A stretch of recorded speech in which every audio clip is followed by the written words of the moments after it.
some overview about meetings. So we usually, just as I mentioned, this is annual general meeting. Then we also have the monthly general meeting. So each month we meet, the AfricaBP members and partners, they'll meet, come together to talk about the project progress and talk about the next steps. So there's also the pilot committee meetings, which also meet once per month. These are mainly the pilot committee members. Then there is also the pilot chairs meetings. So each subcommittee within the pilot committee have 3 chairs, and those 3 chairs meet with other chairs within the pilot committee to discuss progress within their subcommittees. Again, that happens once per month.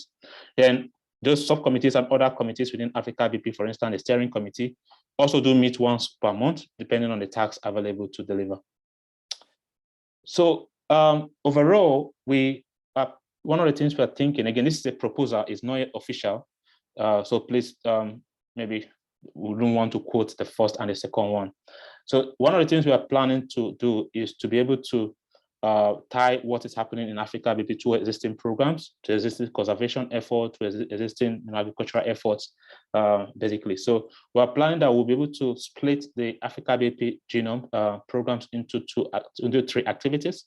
So the first program will be what we call the Nelson Mandela AfricaBP Genomes for Conservation of Nature. Mainly, we do know that Nelson Mandela was also has helped in terms of conservation as well. Then the second one will be the Wangari Maathai AfricaBP Genomes for Grassroots Conservation. So we also do know that Wangari Maathai did win a Nobel Prize for this particularly.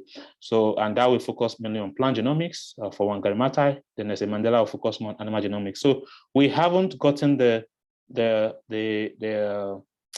approval to use this name. So we're in talks with the Mandela Foundation. So we're kind of meeting with them actually this Friday to discuss this and how this ties to the foundation's objectives. And we're also in talks with the Wangari Maathai Foundation to discuss this basically. And of course, the third one is the one I've talked about, which is the AfricaBP Open Institute for Genomics. It's going to take a kind of a different shape of knowledge exchange. But the key element of the Open Institute will be to bring genomics technologies, knowledge, capacity closer to the people in ways that are less challenging, internet, electricity, and just about ways that we know that is adaptable to the African continent or people. So at the regional level, we basically have 5 regional nodes, but then about 8 regional coordinators. So for instance, Professor Boabit is the regional node coordinator for North Africa, Mohammed V, University, Morocco. Then Teklo is East Africa, Addis Ababa University, though he's based in Canada. Then Shakira Salifo, West Africa, University of Abomey Calavi in Benin Republic. Then Christian Tiambo, I think because he's based in East Africa, we're looking for someone who is actually based in Central Africa, basically. So we would have to update this. So Josiah Kuja is based in East Africa, Jomo Kenyatta University. Ntanga Mafoli, Southern Africa, University of South Africa. Catherine Ziomo, Southern Africa, Bekairi. Then Julius Osuji, also West Africa. Then for the national nodes, basically, we believe that in order to deliver on AfricaBP objectives, we need the national nodes to be active and supported. They need to be supported and active. So we started to nominate partners who we believe have national influence to be able to support some of these things. So far we've had national nodes in Ethiopia, Kenya, Burkina Faso, Zimbabwe, South Africa, Nigeria, Morocco. So we need national nodes in other countries, especially if you think that your institutions will be helpful in this. So we are basically interested in national nodes, institutions that have national influence and that can push some of this agenda at the national level. Of course, it could be national institutions or private institutions, but can push some of this in terms of capacity building and also in terms of helping with Nagoya issues and conversation. So we are open to receiving applications for more national nodes in some countries. So again, one of the things we normally do is to feature opportunities on the website. So you can always go to the website to kind of look at opportunities. So if you have opportunities within the organizations that you think AfricaBP members will benefit from, please do feel free to send that to myself or the AfricaBP Chairs Google group. Then we'll usually just put it up on the website. So now we do it manually, But with time, as AfricaBP evolves, this would go on to an automatic pipeline or system. So and we believe that this is a platform to disseminate and communicate biogenomics information. So this is the last one that was sent. These are the last one that were sent by Mark Blaster, Alessandra Institute as well. So again, one of the things we do is to feature people who have supported AfricaBP in one way or the other, that have done something that that we feel is very helpful. Everyone does something very helpful, but there are some specific tasks, for instance, which I'm just going to talk about. So we do feature them on the acknowledgement page.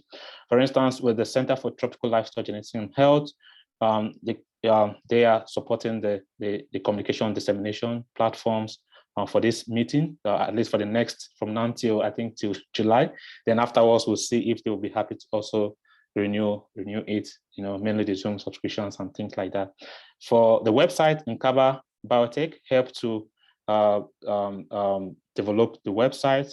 They actually have this alongside their existing system, and they actually maintaining the website. So they're not just development and also maintaining. So I'm not sure again how long, but I'm sure Oliver would let us know how long he thinks, or if it's going to be for the lifetime of the project. Then Zara and her colleagues, Zara and Julian and Chukwueke, they helped to actually do the groundwork on the website to put together some of these things. Though this also had a huge input from myself and also from Roxana, but they did the, picking some of these things and putting them, writing the codes and doing them basically. Then Aneke, she's moved on, and but she did quite a huge amount of work for the Partnership and Fundraising Committee. And one of the things we do in AfricaBP, for instance, someone who has done quite a bit, developed the framework document, helped to set up the committee, we also feature persons in this page, basically. So steps for the future, one of the 5 boosters, basically, again, is to continue to bring this technology to the people closer. I know that it's just been 6 months, and there are still quite a lot of things that we think that needs to be done better. So we will discuss all of this, during the iterative session. So one of the things, again, is to ensure that AfricaBP continue to be a project-based capacity building platform. And of course, support African countries to make informed decisions about Nagoya Protocol. And would aim to, again, see how we can have an effective donation of roles and potentially finalize the AfricaBP TOR and policy document.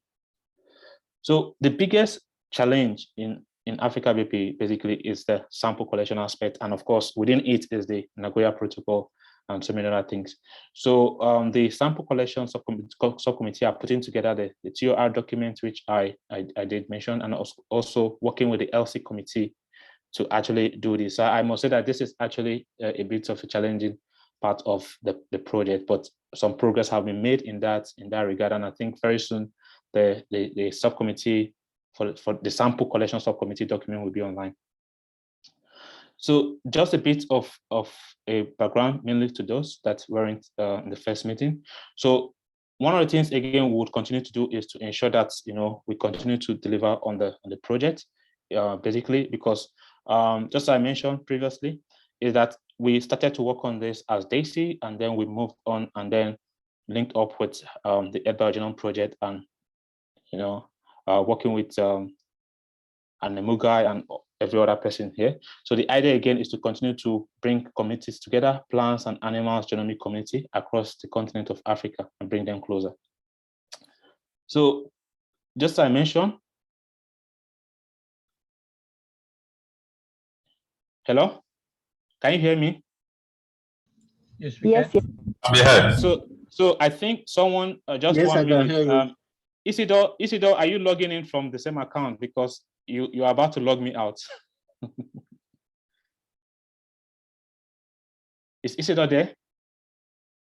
Yes, I noticed that it was not recording, so I No, it's recording. It's recording. Oh, it's recording okay, automatically. So okay. please do log out, because you're about to log okay. me out. Okay. Yeah.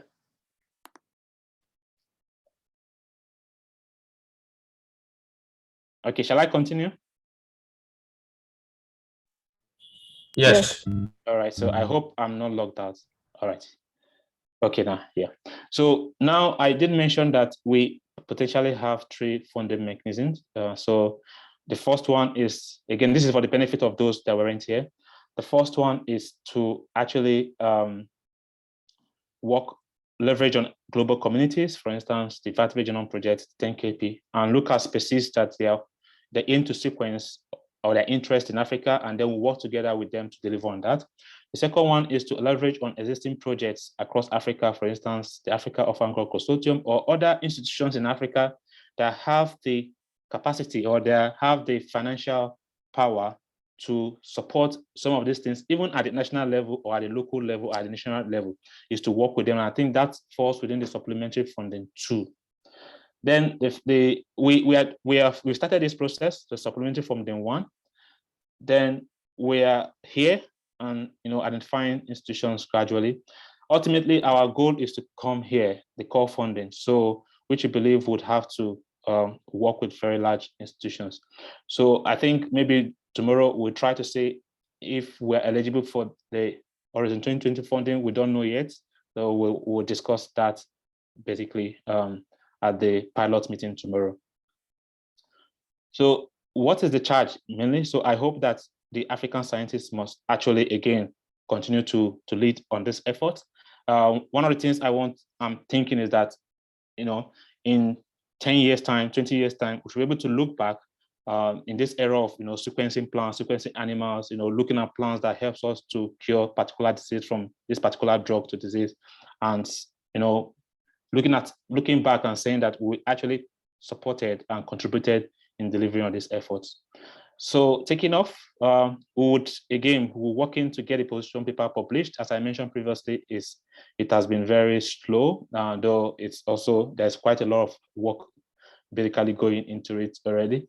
Then finalize the white paper. Once the position paper is published, the idea would then be to move on to the white paper and work with the VGP and other platforms to actually sequence additional species. So the immediate need of AfricaBP. So one of the things is that many of this has been on volunteering basis, scientists coming together, but we would need a project support staff, mainly a paid role, basically to help in this process with some of these things officially moving to Nairobi. But I will continue to support and work with Anne and also Josiah and others who are based in Africa to deliver on some of these things. One of the things is that we're aiming that the project support staff will help to coordinate some of these activities, while we also work, deliver on some of the other aspects of the project.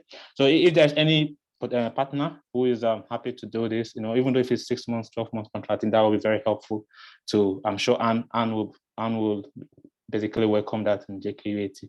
Because with the website, we saw Nkaba was able to support, and with the communication platform, also saw that CTRGH was also happy to support that process as well. So please feel free to check out the website, basically. So more information are there if you haven't actually been following the conversation over the past few months. And we're on Instagram, on Twitter, and also we have communication platform, Google Groups, so which we use to connect. So with this, I would like to thank several members of the community who have been working on this, the pilot committee as well, and also other the institutional corporates and actually project partners who have actually signed the MOU and in one way or the other have actually been supporting this project. So with this, I would like to end this presentation, and I would like to thank you for listening. So just as I mentioned, one of the main aim of the AGM is for us to reflect on the progress made and discuss this, what has been done well, what needs to be done better. We know that there are areas that definitely miss, so we can just have that conversation. Thank you so much.